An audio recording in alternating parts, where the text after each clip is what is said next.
Now, warm messages of tribute and condolences have been flowing in for the late Archbishop Emeritus Desmond Tutu, known as the Arch.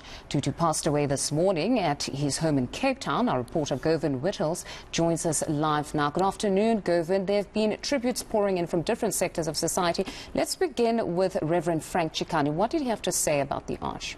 Well, Frank Chikane warmly remembering Archbishop Desmond Tutu and what he had done for South Africa's liberation. And Frank Chikane emerges as the religious leader and someone with moral authority within the ANC and someone who'd been following in the footsteps of Archbishop Desmond Tutu. And here he described how he followed the Arch around, watched his move and learned from him on how to conduct yourself as a religious leader within the political sphere, but also how to have guidance and make sure that the governing party was on the right track by always expecting them to uphold a certain standard that had been set by Archbishop Desmond Tutu. Let's have a look at what Frank Chikane had to say.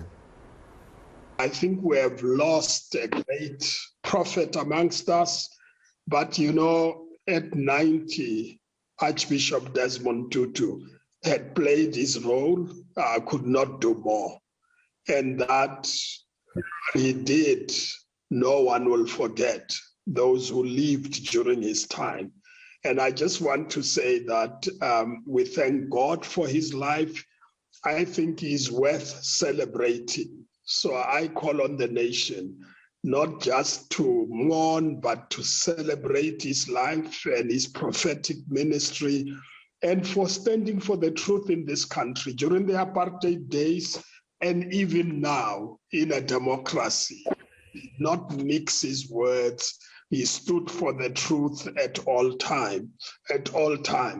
I'm also encouraged. I was encouraged by him. I'm like a disciple of his time. We were like the youth league of his generation. And we learned a lot from him.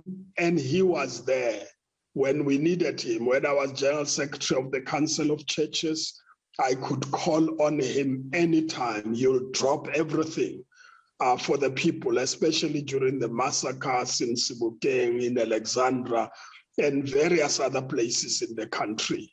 So I'd like to really thank God for his life.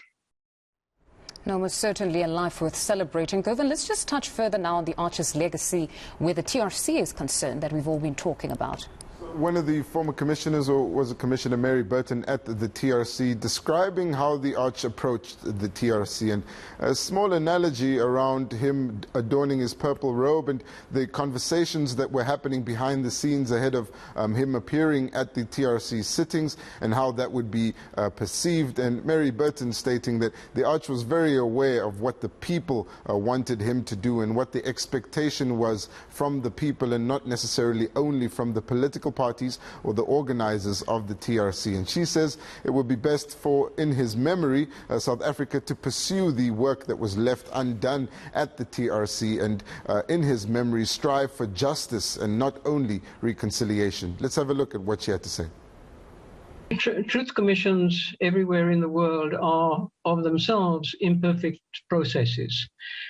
They can only tell a part of the truth. They can reveal some of the underlying causes of the truth, and they need to have a way of restoring some kind of balance to the society that has been torn apart.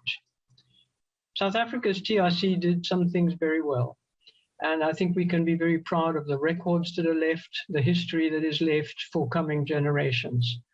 But where we have failed is where the unfinished business of the TRC remains. The prosecutions that have not happened, the reparations that are incomplete, and the whole process is damaged by that. I believe myself that the best thing that we can do in Archbishop Tutu's memory is to continue the struggle that he fought for, the struggle for social justice, the struggle for equal rights for everybody. And part of that is dealing with the unfinished business, bringing about justice, not necessarily in a spirit of vindictiveness, but in order to show that justice works, the law works, we have to trust it. And prosecutions are there to find those who escaped the net of amnesty and ought to be brought to justice so that the families of the victims can know the full truth at last. Without that, the work is incomplete. But the work of our country is also incomplete.